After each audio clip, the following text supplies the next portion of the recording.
wood shop. Thank God for wood. I could center on the lathe and I could make the furnace shine.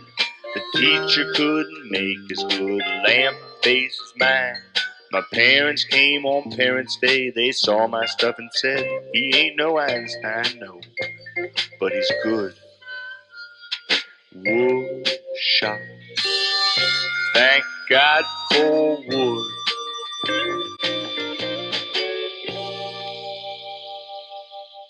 All right, everybody, it's 10 o'clock, and that means it's Lancaster Woodturners Coffee Hour, number 79 this week. My name's John Kelsey. I'll be your moderator today.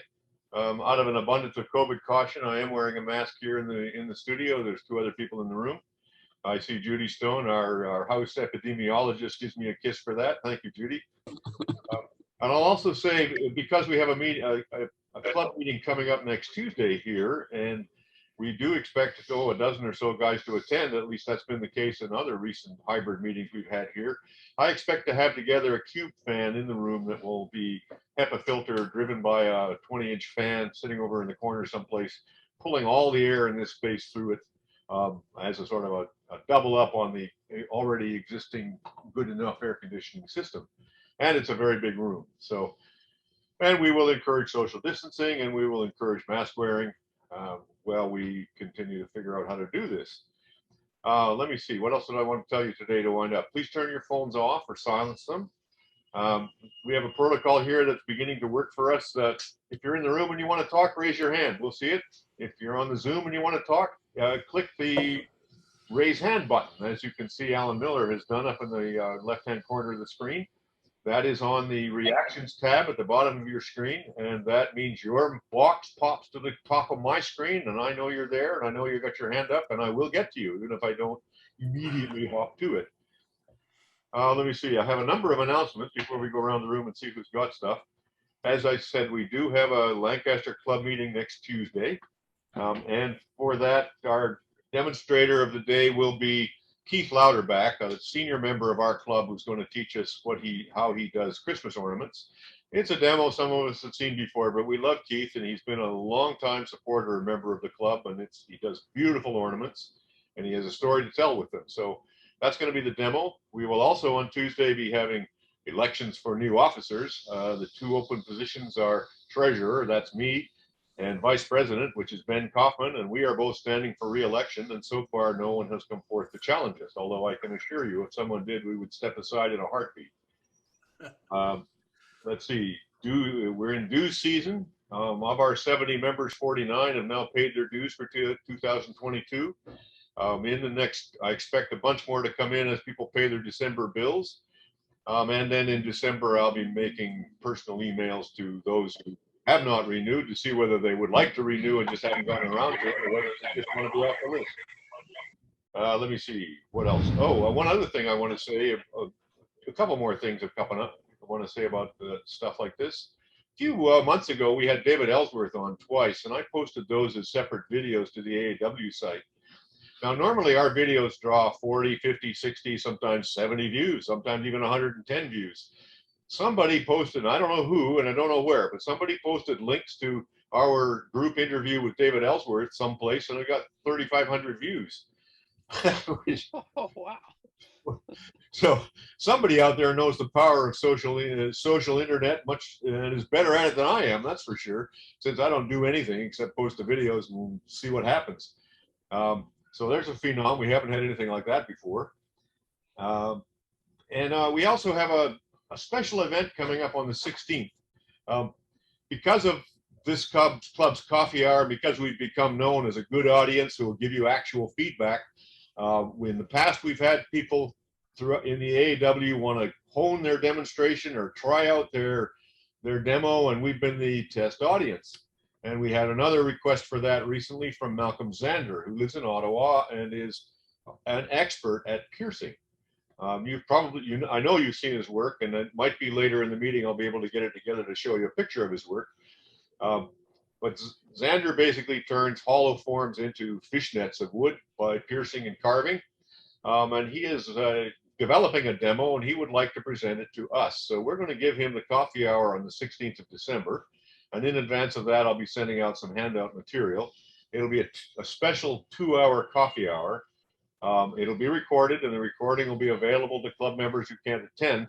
However, the recording will only be up for a couple of weeks. It's not going to be like the rest of our recordings out there in the ether for the rest of our lives, if not yours. So that's December 16th coffee hour. Will feature Malcolm Zander with a comprehensive presentation on piercing. Let me see what else I needed to announce to you. That's about it. Let's see. Who's got stuff they want to present to us today? I see Alan Miller's got his hand up, Gerry Snelson, Jim Bowman, Kai has, Jeff Carroll. Who else? Who didn't I get yet? Bruce Lamb. Barry here in the room. I have some slides, but I'm not sure I'm going to get to them. Anybody else out there in Zoom land? Wave your arm if you're, put your hand up if you got something you want to present. Duxbury, we always love hearing from Ducks. And I note we have 5 times 6, 30 people on screen today, and 3 in the room. So that's 33. That's now we got 34 on screen, 31 on screen. Okay, I'm going to start in the room. Barry, what do you got? I really have a. Let me switch cameras. Let me get the camera situation sorted out correctly. I got to remember what I'm doing here.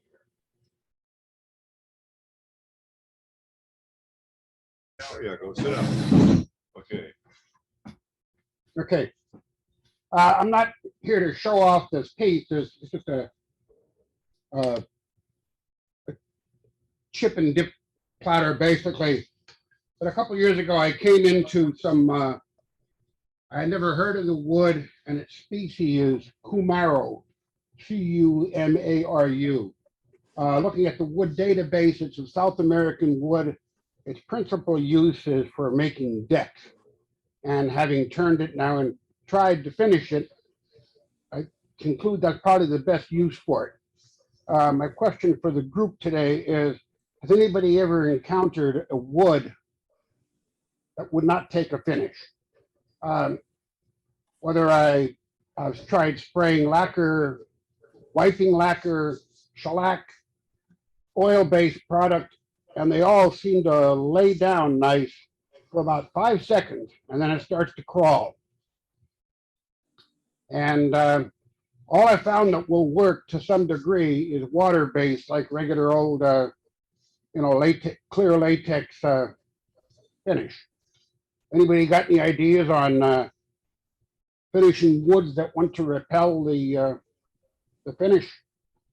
So I think what you have is Cumaru, correct? Yes. So Cumaru's used a lot in flooring, actually, some of it in our house. And normally I think the key is that you have to have it freshly sanded because it has a high oil content. And then I know it goes well with polyurethanes, hasn't been a problem for us. So I'm not sure what else besides that might adhere, but I know polyurethanes will work.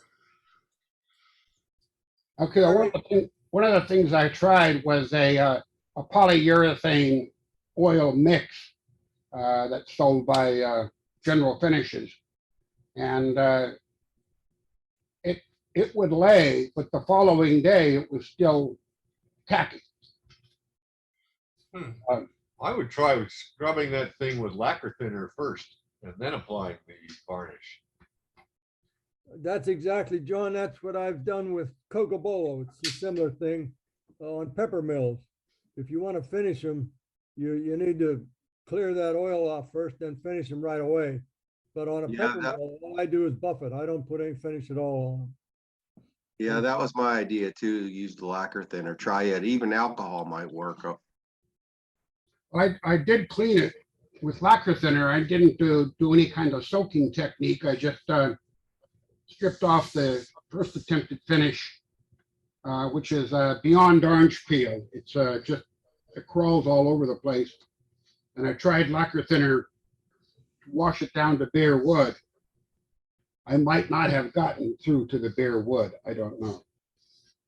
I think I'd freshly sand it and then do the lacquer thinner white. Maybe that would work. Okay, I'll try that. I think the other answer, of course, is don't use that wood. Yeah. Well, it's so tempting. I got some 14-inch wide, Well, the other thing is it might buff up real good if just buff. just buff. Buff Yeah. it with Carnauba, and it might shine up real nice.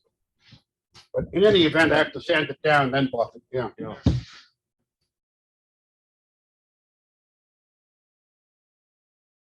Done that. Should be back to gallery view. Yeah, here we go. Okay. Any other comments for Barry, or should I move on? Okay. Alan Miller, what do you got? Sure. I've got 6 pictures to show in a PowerPoint. So if I can share screen, Go for I'll it. try to remember how to do this. The green button at the bottom. I shared the screen now. Here. Okay. Beautiful. 4 pictures here of a U, a bowl out of U. This was, I don't know, 6-7 inches. It was taken down near the trunk. And so there's just all kinds of figure in this. I did a rough edge with it, a live edge.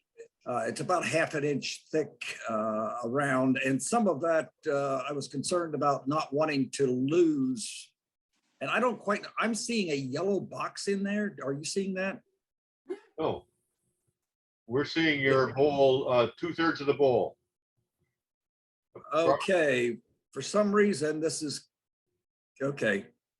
I don't know what, all right. Try Well, I and guess you'll, go to the next picture and see what happens. There you go. and yeah, it's still apparently, it's cropping the picture for whatever reason. Anyhow. I might be able to check that. Hold on a second. Let me see if I can change that. It's his size. I know it's cropping the picture anywhere. That's at your end, not my end. Okay, fair enough. Well, you're at least seeing some of it. This, down that side, there was quite a cavity down near the bottom. And so I was concerned about going through the bottom, which is why my rim is as thick as it is. And there, This is maple, did you say? You. no, it's you. Okay. Big piece. And one of the things I had some difficulty with, it kept wanting to jump off the lathe, partly because I was, oh shucks, a jam stop. I forget quite what it. I had the tailstock pulled up and a jam chuck against the headstock. And so what I eventually did, I took a chisel and cut a profile so I can clean out, so I could better clean out and get a nice crisp edge. That also allowed me to finish it off better when I was done with the bottom. And so that's the bottom.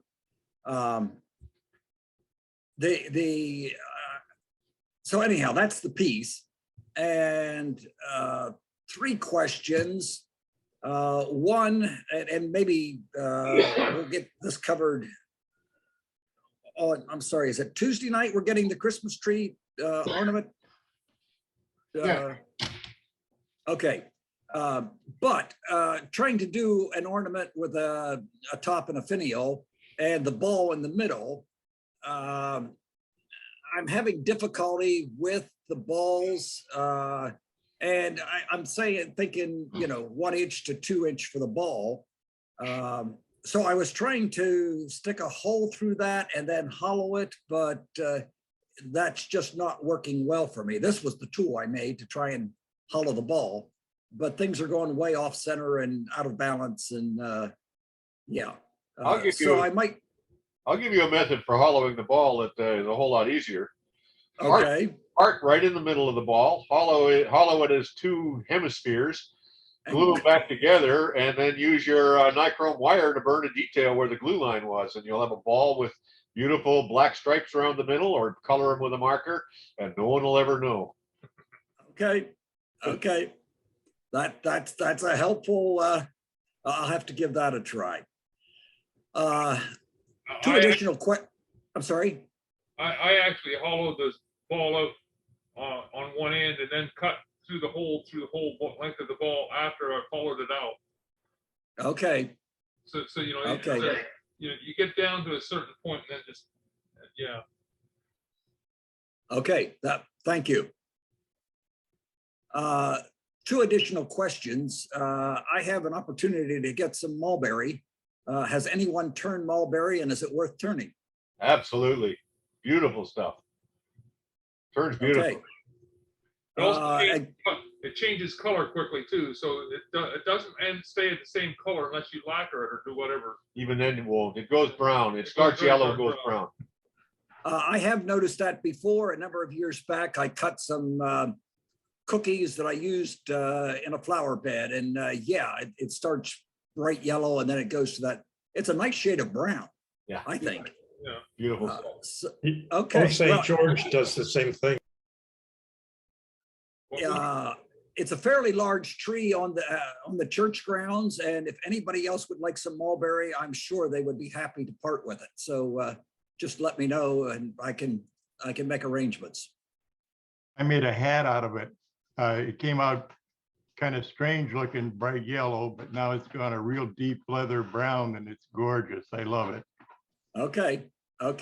Last question.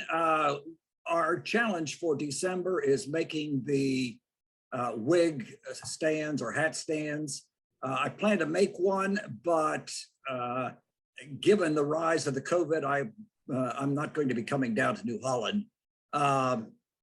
Where should I drop off my hat stand for the Cancer Center? Alan, it's not really a challenge in the regular series. This is purely a charity thing, and we're not going to be collecting them to turn them over until probably March. Gotcha. Fair enough. That's helpful. If you can make any more, make some more. I'll personally come by and pick it up if you need a pickup service. Okay, well, I could drop it off someplace too, but okay, that's helpful information. Barry, Okay, while great. you're there, you want to talk to that a minute? The wig stand project? Sure. Can you lose the share? Yeah, well, there's Alan done with his share, I guess. Alan, do you have more to share on more slides? Nope, I'm done. So do I have to do anything here? Yeah, you got to end sharing. You got to stop sharing. Okay. Up Now on I the have to screen. find out where. Up. Up top, it says new share. I don't want to do, oh, there's stop share. I see it now. Got it. All right. Okay. Now I'm looking at Barry and Doug, and Barry's going to remind us what's up with the wig stand challenge. Go for it, Barry. Okay.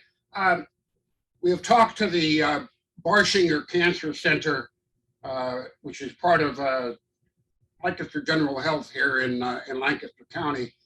And they have an Office of Image Recovery, it's called. And there is already some entity that donates wigs for people who've lost their hair as a result of chemotherapy or whatever associated with cancer. But they do not have wig stands. And so people are either finding mannequin heads or whatever. And there are some other clubs that have done wig stand charity functions. It's like a win-win situation. It increases the local knowledge about the existence of our club. It gives you a good feeling to have supported such a function. And they're looking forward to setting up a meeting with us to exchange the wig stand, probably either in March or April. And so between now and then, anybody who can make a wig stand, if you want to make it in 3 components, if you're remote and you want to make it in 3 components and ship it, I can glue the 3 together. It's a base, a column, and a top. Or if you're in the area and you want to bring it by, you can drop it off either at our club or my house or maybe some other houses here in the area. We can get a collection up of wig stands and turn them all over in March to great fanfare and celebrity. All right. Any questions about that? Everybody good with it? Just a comment, the links you posted, Barry, were very helpful. I really appreciate that. And then, so do we have a challenge for December that we're working on? There is no challenge for December as such. Okay. Christmas ornaments, Christmas ornaments, Christmas ornaments. Yeah, it's not, yeah, people are going to be showing Christmas ornaments, so you have any, and Matt Kiloreski and I began putting together a challenge list for next year, and January's challenge will be an inside-out turning. Right, I saw that. Thank you. Okay. Okay. Any more questions about that? Okay, I'm going to go to the next guy with his hand up, and that will be Snelson. What do you got, Gerry?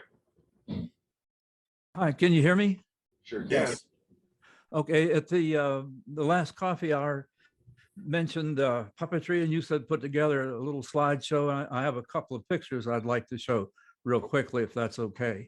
Go for it. Oh, can you see what I see? Which is the picture. Yes. Yeah, it's a bit small. We see though. it. You see it. Okay. This shows several of the puppets at the gallery in Cumberland. It shows a kind of a variety. The cat was made for a show about Columbus during the something centennial of Columbus, and the cat was the narrator for the show. So that's the first one. They seem to have changed order. Okay, here's an assembly of hand puppets, including a frog from the Frog Prince and a standard witch and so on. Are these mostly carved, Gerry? No, there's no carving. The foam underneath. Now these two have hard underneath. So there's I start with flotation foam, carve it, paper mache over it, lots of layers. And then this fleece is Antron fleece, which is the same stuff the Henson Muppets are made of. So this is Dog Leash and Mrs. Finch from the show at church called You're a Mean One, Mrs. Finch. And then this is Godfrey Church Mouse. He was a narrator at a Christmas Eve ceremony at church. Here's an assembly. We have Scottish Terriers, and way back, our first one, this is a model of him. And up in the right-hand corner is my favorite villain. And then there's a good little bear who is like a teenager. He can bring his eyelids halfway down and roll his eyes. So when you talk to him, he's basically a ventriloquist figure. And then there's a good little wolf beside him. And then down at the bottom, you'll see these guys again. That's like the Eckert Kiwanis Club.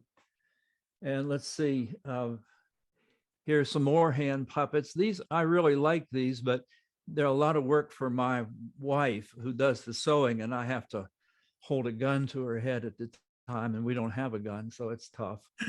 And here's more of the, I just call them the Kiwanis Club. They're only one that I saved is the one in the middle. These are the hardest puppets to make. They just take forever. And then I taught a couple classes at Frostburg, and each student built his or her own puppet. And this is a combination of English majors and theater majors and acting theater majors and tech theater majors. And what fun we had. It was just a hoot. And here's, that was Mr. Ambassador at the art gallery. First thing you saw when you came in. I had two students who were better at ideas than they were at work. So basically I built their heads for them. And you can see on the right that the guy wanted it to look like him. And it does sort of look like him. And then here is another one of those composites. There's the entire Fox News team that we used at church when you're with real foxes. And these are the characters from James and the Giant Peach that Jackie and I made for a university production, which was wonderful. And I had pneumonia at the time, so I could work an hour and then rest an hour and then work an hour and rest an hour. And my wife had to do a lot of thinking. I mean, underneath this one is a cake saver. You can probably see the form. And then for the spider, I've used PVC pipes for the legs, and those two are kind of marionettes. And then there's a worm at the bottom and so on. And I think that you saw that. And then here are the two that I've saved of the vent figures, and one, whether they want them or not, one will go to each of our kids. So that's my sharing of my puppets. A history that goes back to 1949, when I think I made my first one right before I started school. You'll know how wonderful he was because his name was Mr. Nails. So it was built mostly in the driveway of my aunt and uncle's house. So that's my story, and I've stopped sharing. All right. Thank you for letting me show those. Thank you, Gary. That's amazing. This Oh, came thank around you. because last week he showed us a figure that he turned that actually was an incense burner, and it opened at the waist and the smoke came out the dude's mouth. It was a very funny little figure. And we had no idea that we had a puppet maker in our midst. So we asked Gerry to go ahead and give us the show. Thank you very much. Well, thank you, John. Any and all of questions you. for Gerry? I do have one. Do you ever make like traditional turned marionettes where the arms and the I'm legs? working on one now. And it's a head scratcher. I'm trying to do as much wood turn parts as I can. I have the head and the upper body done, and I'm working on the hands. But they're building a puppet for the first time is like solving a puzzle. Yeah. And that's a lot of fun for me. But it goes slowly. I was hoping to have something to show you for today. But yeah, I have in the past, but I don't know where they are, and I didn't take pictures of them. And I basically have to relearn all the skills every time I go back to it. We'll see. Well, we'll see it when you're done. And I'm going to bust in here because I know Vasco has something he wants to say and he has to leave. Ken, what do you got? Yeah, this is shameless self-promotion again. This is the Stratton Annual Ornament Challenge. The website is aswoodturns.com. And if you would go to challenges, you can see a list of all the ornaments, and mine are listed as number 1 and number 2. And anybody that's interested for voting, I would really appreciate your votes. Okay. So anyway, that's all I have to say. Just happy holidays. I did make a Osage orange ring bowl that I wanted to show real quick. Yeah. Are you sure that's Osage? Sure that's Osage, not Mulberry? No, I'm positive it's Osage. Okay. That's absolutely positive. And it's going to Houston, Texas here in a couple of days. So I wanted to show it before it left. Okay. Okay, that's all I've got. Thank you for letting me butt in there. I've got to go though. Thank you, Ken. See you next All week. right, thank you. Happy holidays, everyone. You know, I've lost track of who had their hand up first, so I'm just going to take them from the upper left corner. Bowman, what do you got? Hey, I have a question for Gerry before I present. Gerry, what's the microphone in the front corner of your, is that the one you're using for Zoom? Yeah, I hope.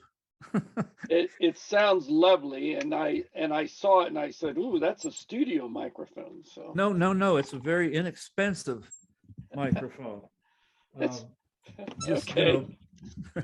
It's something blue. I can't remember its name, but it's something blue, and I think other people in the club have one too. Yeah, it sounds good. I just noticed, and I couldn't help it. That's part of my background. Well, thank you. I got into pouring epoxy the other week. This cutting board was poured initially as an idea of making a big flat platter out of it. And when I saw it, I said, no, this could be a miniature. It's a miniature river on a little cutting board. You can see the size by my hands on it. But I did pour another one. that actually became a turning. And I'm going to show you some of it on sharing, because it's hard to see details on the low res on Zoom. Let me do a share right now, which makes me comment, Gerry, I think what happened for you, you shared your screen and then the app from there, and so it was a lot smaller. What you need to do is open the app before you share and then click the app. Now, let me, having said that, make sure I do it the same way myself. Yeah, I dare you. Right here it is. Right. I don't make slideshows for this. I just put all the pictures up on my Facebook. That is a picture, a more detailed picture of the little river. Yeah, I got a question for you, Jim, and this is on behalf of all the people who do this with plastic and wood. Why do you always choose blue?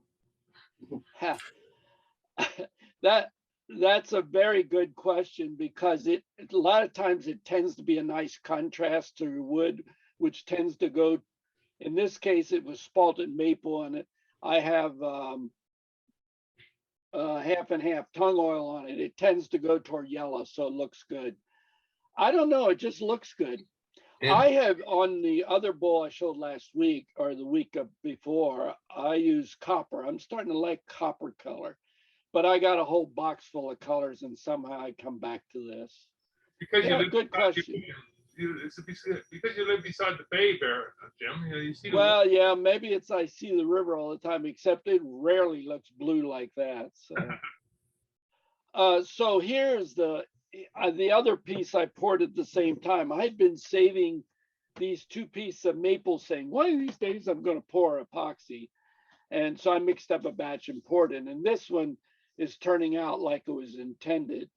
Now this one initially it was just a flat one, and I used Ernie's technique of gluing it to a block of wood and put it on Facebook, popped it off, and said, you know, what am I going to do to it? So I put a foot on it to make it float, and then it's made to sit a 3-inch candle on top, one of those big candles. And just for fun, I cut a groove in the base, which is oak, which I ebonized with black shoe polish. And then I found in my junk wire box, I think it's a number 8 or about a number 8 piece of copper, which they used to use for grounding back in the 30s and 40s. And that's where I found it in my cottage. And I cut a groove, and then I said, how do you glue that? First off, how do you bend it? Well, and then how do you glue it on? Well, I bend it, and I said, and I took a hose clamp, put it on the lathe. It's on a screw mount. Put it on the lathe, and if you put it with the here, you can see whether it gets in the track or not, because it needs to get in the track. I used epoxy for it, and it worked okay. But here's the challenge.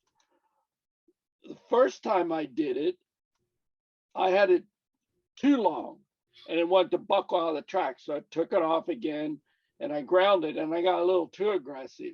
So this is on what I call the backside.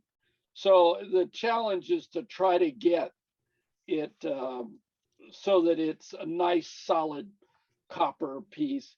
And then I also got some epoxy on it and stuff. So it's not as clean as I'd want down there, but that was the fun part. And I look forward to doing some more of this. So, yeah. Okay. Now I have another question for you. What, and maybe some of you other guys who do this kind of work can answer. What do you think is going to happen with the epoxy in the wood if the wood moves? Does the wood part from the epoxy, or is it strong enough to maintain a bond? I have no experience here.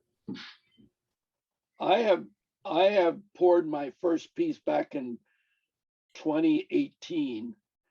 And now that was not a turned piece. It was a flat piece that had layers of wood on top of it.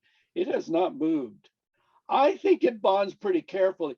The challenge with the epoxy is, and if you get into it, the first thing you got to remember is to seal the edge of the wood where you're going to pour it. Some guys just use a thin mix of epoxy, but that's a pain because then you got to mix that up. So I spray it with shellac, any kind of thing that keeps, because the epoxy will suck right into the cores of the wood. And if it's any color, it's going to be like on this one, would have been blue streaks all the way out where the core, where the wood fibers sucked it in. So seal it up.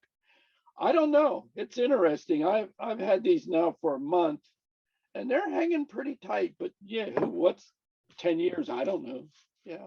I have a piece around John that I had with epoxy. I put epoxy in the cracks, and actually the epoxy is flexible enough after the while that it actually stretched and shrunk with the wood. So you could sometimes you can feel the ridge of the epoxy, and then at other times it'd be flat. So it just it didn't. So it's not rigid. It has some motion itself. It seems to, yeah.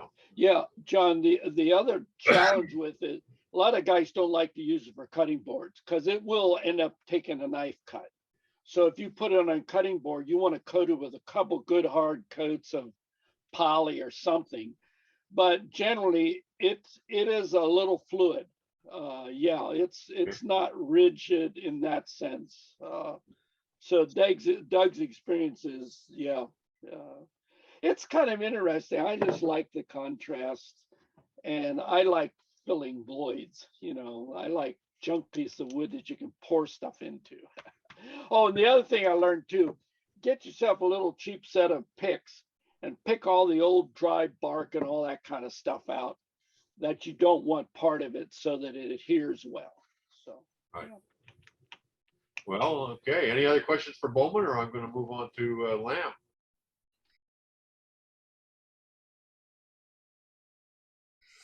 Okay, Bruce, All right. what do you got? I have one project, 2 pictures, I think. All right. So this is probably something that should have been firewood that turned out pretty well. This is a piece of big leaf maple burl that was a little far gone. I don't know if you can see it, but there's spalting on the right. This spot here was completely rotted out. But the burl was just really nice, and it was a big hunk. This is about 5 inches in diameter and a good 8 inches tall for just the hollow vessel. And then the vessel, you put a tenon on the end, it goes into a mortise in the base, and there's a collar around the top of which the finial goes in. And I just liked the contrast a lot. Is that open, Bruce, or is it glued in? I'm sorry? The finial on the top come off to open the vessel, or is it glued in and it's just a lightweight hollow thing? No, it's removable. Removable. Okay. It's removable. This is the other side. You can see there's quite a contrast. This side is much more burl-like than the other side. It's just an amazing difference in the piece of the wood as you turn it around. But I continue to explore hollow forms. I'm having a lot of fun with them. And this piece, which has 4 components, just takes some doing to get them to all work right. That's a beautiful piece, Bruce. Nice. Thank you. Very nice. Very nice. Bruce, can you hollow from both ends? No, it's hollowed only from the top.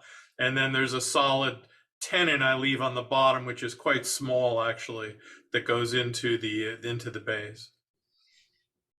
But one of the tricks obviously is using a collar. You can have a little wider opening. So I use about a 1 3/8 inch opening there, which gets reduced down by the collar. The fit of the collar I find is one of the hardest parts of the vessel. Just getting that just right.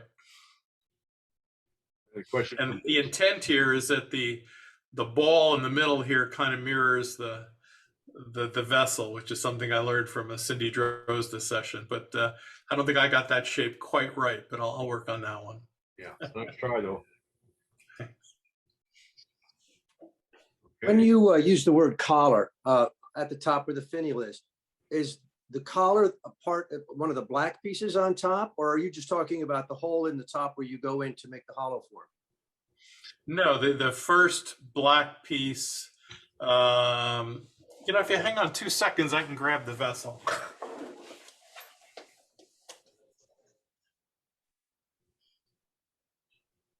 Yeah, it's always good practice if you can, where you're going to show a slide of the piece itself too.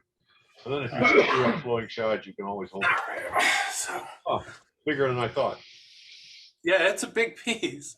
But here, so that makes yeah. I could Okay, thank you explain for very much. half an hour, but that makes it really easy. Nice. Okay. Okay. Thank you, Bruce.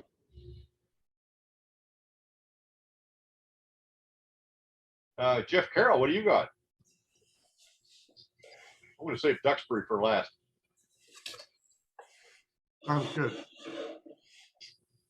What do you got, Jeff? Oh, there you go. This is, my son wanted a bowl to keep taco shells warm in.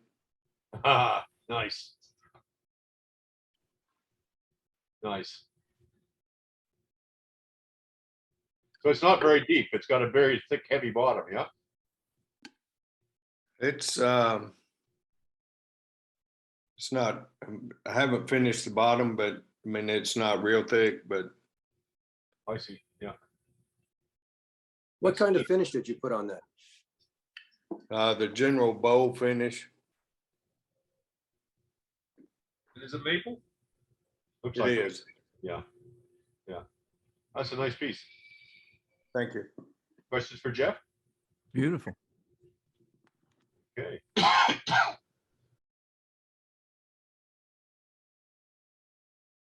That was a quickie. What do you got, Randy? You got a quickie? Yeah. I'm making these for Christmas. These are Nomios, and it's just a little bit of fake fur and a small piece of wood. When I started doing this, I had problems making the ball on the top. I tend to make them flat. They tend to look like somebody hit the top. This is brown, and this is one with white. So, and I'm getting better at making the balls on the top. How many of those have you made, and how many are you going to make? I'm up to 6 now, and I have like 3 more to make. Okay. Why that? Why that number? You got 9 in your family? No, they're for different people that I know. Okay. Questions? Questions for Randy? Okay. Are there eyes embedded in the fur? There are no eyes. It's just a nose. All it is the nose. Well, there you go. It's so we can infer there's a face in there, but there isn't. There's just fur. Yeah, it's just a cylinder basically with a cone on top and a ball on the top of that, a little ribbon for the top of the hat, and a little ball with a stick on it so it sticks into a hole in the base, and then hot glue the fake fur, and you can get this at any hobby store. And that's Is it all one piece? Yeah. Yeah, the top is all one piece. And is I it have, acrylic paint? pardon? Acrylic paint, it looks like. Yeah. The red is actually dyed, Okay. but the white is paint. Yeah. Is the base long enough that he doesn't sit on his hair? I paint them before I put the hair on. No, but then, when you set them down now, does it sit on the hair? I'm sorry, I didn't hear your question. Hello. If you sit them down after they're finished, are they sitting on their hair? That's my question. Yeah. Where's the wood end and where's the hair end? Where's the wood end inside that hair? He's frozen. He's frozen. Okay, we're gonna move on. I think he's meant that these hang in the tree anyhow, so they don't. Oh, okay. Yeah, on the base it's just. Yeah. Okay. Thank you. Okay.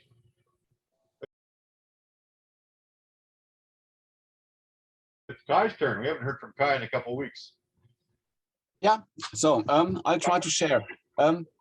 Just one quick thing, a comment on Alan Miller's hollowing tool. I'll try to show this. Can you see that photo? Now we can. Yeah, so that might be an alternative for the profile you used, Alan. I had some round stock, and I ground kind of a step into it. So if this is the side view, and then from the top, I grounded round at the tip. So and then I gave it some kind of relief angle here. So that worked quite well. So maybe you want to try something like that. Thank you for that, Kai. That is very similar to what I did. I do have the relief angle on it. I put the 90-degree bend in mind to try and get around the edge a little bit more. But that is similar to what I did. Okay, great. So it just looked different on the photo. Right. So I stopped this, and then the two little projects. See whether I can do that.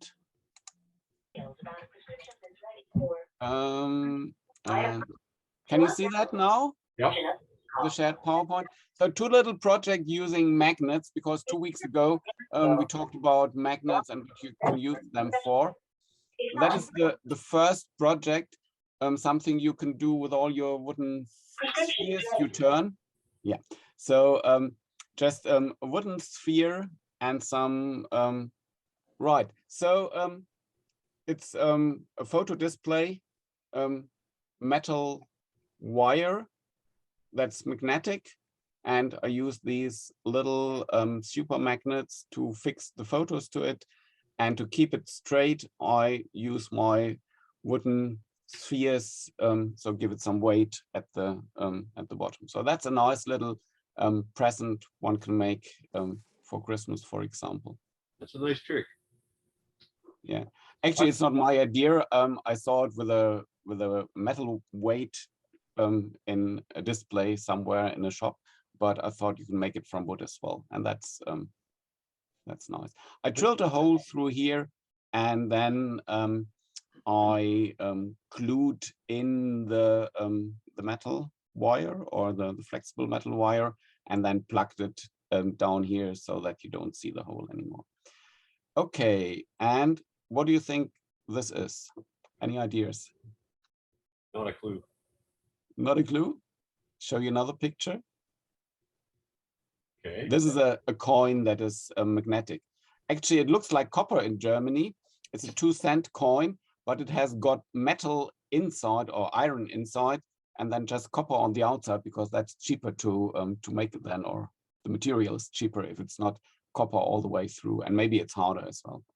Is it tin? You got basically tin money, right? Yeah, something like that. Yeah. What's it for? What's the purpose here? Yeah, no idea. Still no idea. Okay, then I'll show you. It's a photo holder, another one.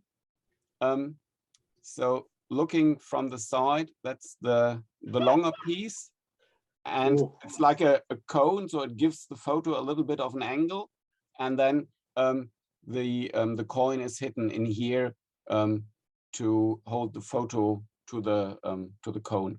Nice idea. Very nice. So that's very simple, and you can use it for your cut-offs, and you can cut the photos into different shapes like triangles or circles. If it is a circle and you don't have a flat on the cone, it will roll a little bit to one side, so that cannot be in the middle then, but it's only slightly rolling. Very nice. So, and that's the jigs I used for it. The magnet is about maybe how is that? 3/8. Yeah, 3/8, something like this. 3 millimeters in Germany, thick. So it's not a very deep hole, and you can see that that's the step here, or the 10 here. And first, I just try to put it onto this little 10 to sand the end of the cone when it's finished, so that you don't see the point that the center of your drive left, not of the drive, of the what is it? Tailstock? The tailstock center left. Yeah, right. But that didn't work well because it was too short, and so I drilled another hole in here, a smaller one that you cannot see in the end anyway because the magnet covers it, and then used a little bit of metal rod that I glued into this, and then I pushed the cone onto this first, and then centered it with this little 10, and then it was relatively stable, and you could kind of finish the end carefully and then sand it as well. And for the other thing, that's the this cover for the coin, I just made a little 10 as well, and then I pushed it on there to sand the top so that you don't see any marks on there. Okay, that's it. Thank you. Okay, thank you, Guy. Looks good. Yeah. Back to the I gallery. have And a what do we comment got? on that. I just did a chess set. I don't have quite have the board done yet, but that mandrel, I made him on a mandrel, but that mandrel with the metal rod in the center would have helped quite a bit on the chess pieces. I'd like to see a little presentation on that sometime soon, Ron. Good idea. Yeah. But now I'm going to give the last 7 minutes to Duxbury. If you're still there, Jim, are you there? Well, I'm here. All right, you got the spotlight for everybody. What do you want to show? Okay. You see that? Let me get it focused. Yeah, I see it. A couple weeks ago, That's good. I showed this piece. I turned this in about 1999 on a shopsmith, and I'm sure it's a derivative of Stephen Hodgins. It was kind of neat.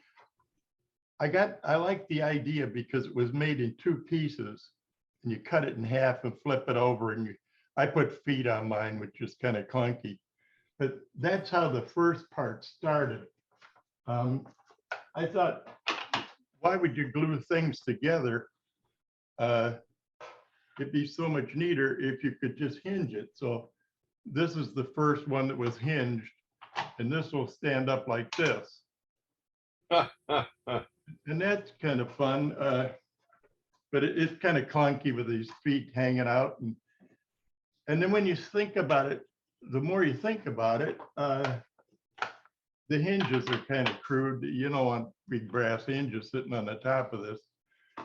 So I found some barrel hinges. And, this is a tray kind of thing. It's got a round bottom like this. Maybe you can see it better this way. This used to fit really good. It's been through a lot of demos and twisting. But anyway, if you set it down like this and fold it this way, you've got an oval shaped bowl. And if you fold it this way, you've got a serpentine shaped bowl. Okay? You need some magnets to hold that thing tight. Otherwise, your potato chips and your guacamole are going to leak out. Like I say, it used to fit. But anyway, I don't remember when I turned this. I don't remember when this is turned, but anyway, it's been through a lot of wrangling. Some people try to take one piece. This is actually turned from both sides. It's one center, and it's cut. The cuts are actually made. These cuts have got to be right at the exact center of the bowl, so it'll fold right. But I'm still working on it. I think you got a clever idea there. That could go someplace. Yeah, so could I. I know what you're gonna say. I swear it needs magnets along with those barrel. Those hinges. Well, when it's new, it works pretty good. But anyway, it gets. This could be cut again and make. It becomes a Rubik's cube if you start cutting too much for it. But anyway, that's as far as that's how. What do you call? What do you call it when you? What do you call it when you have it turned? What kind of shape is that when you have it turned not this way but the other way? Well, this way is a bowl. This way is an oval bowl. No, the other way. The third way. The other way is serpentine. Kind of cut.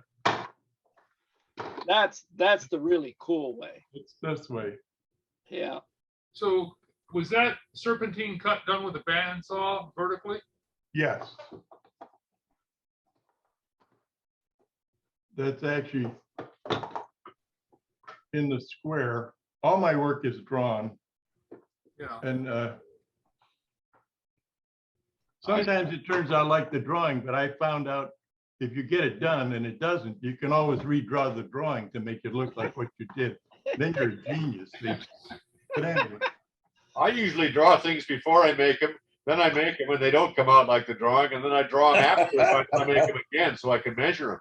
So Then I just make it again and I claim that's what I did. So then anyway. yeah, well, the after drawing is when you can actually put dimensions on it. You know, the drawing you make first, hey, it's not, who knows what's going to come out. The feet, actually this thing. I'm thinking there's another way that thing could fold, where it would fold into another thing altogether with both hinges operating at once. What happens if you bend both hinges at once? How does it start to look like? That's been tried. That's why it doesn't fit. Okay. Yeah, but I think you just haven't explored it enough. There's something. They don't make hinges to go that way, and it's been tried many times. But this is actually the mounting is through here. You could put screws through here, and then cut this out later. But so you guys are a member of the Leonardo da Vinci Club, where he drew all his drawings after he built his stuff, huh? yeah. You do both. You do both, Jim. It's really important. Yeah. Well, I don't know if it's important. It is to me. I do both. I draw them first and I draw them after. And the first drawings are usually pretty rough. In fact, very rough. They're gestures. But the ones after, you can draw stuff like this pretty accurately. If you care to know how thick it actually is, you can measure it. Anyway, John, I like that. From Gesture. that to I'm this. gonna start using that. Yeah. Okay.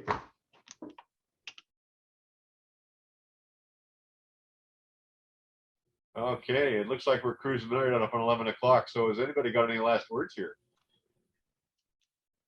You want to I discovered this week why you don't turn a bowl and then try to cut it into four square, with instead of taking a square board and trying to cut it so carefully to make four-cornered bowl. I said, why don't you cut a bowl and then cut it square? Well, it don't work. That's all I can say.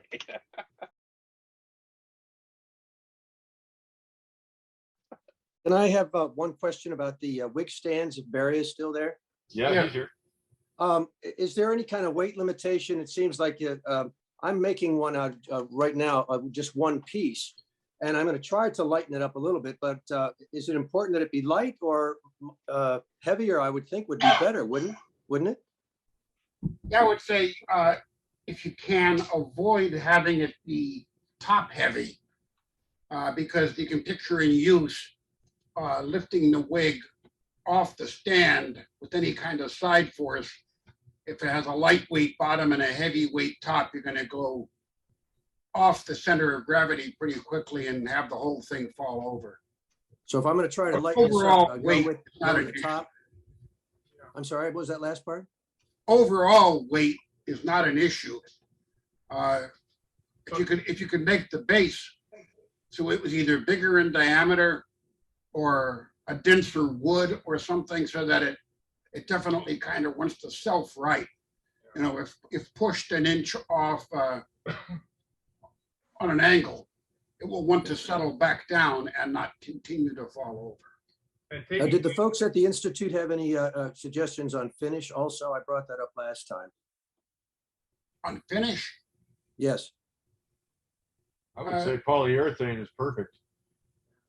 A lot of the things I've seen from other clubs, they basically, with or without carving, make the top be like a flower blossom, like a daisy or something, and so they're actually using like artists' acrylics and painting the wood.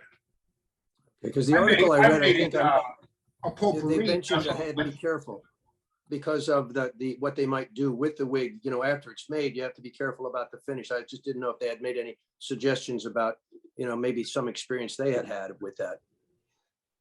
I have a sneaky suspicion that any finish that's food safe, which means it won't come off on the food, won't come off on the wig.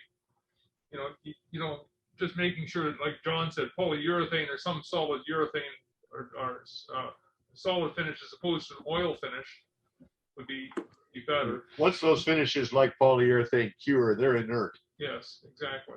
They don't after a few weeks, they don't outgas any more molecules. They're hard. They're hard and set and chemically changed into a hard material from a liquid material. Thank you. Yeah. But if you do a shape, you just want to make sure that it doesn't have like any jagged points to it that would hang up on the netting of the wig. Yeah. There has to be smooth, or at least locally smooth, versus like putting a rose up there so that it has a sharp petal or something. Yeah. Thank you. A wig having to come off it. Yeah. And on that note, we come to the end of another Lancaster Woodturners Coffee Hour. Thank you all for your diligent attention. I've enjoyed this as always, and I'll see you again in a week. No, I'll see you Tuesday night, those of you who belong to the Lancaster Club. We will be turning on computers here about 6:30. The meeting runs 7 to 9 Eastern US time. The demo is last. We start with business meeting, then show and tell, and our group likes to spend a lot of time on show and tell. And then we do the demo. And we'll have a break in the middle for yakety yak, and we've managed to contrive it so if you're on the screen, you can yak with guys in the room, or you can yak with other guys on the screen. We're really trying to have equal participation for everybody, whether you're present in the room or present via Zoom. And on that note, thank you all. We'll see you then. Thanks, John. Thank you, John. John, Thank you, John. take care, everyone. Thank Yep. you. Yeah. Shop. Thank God for wood.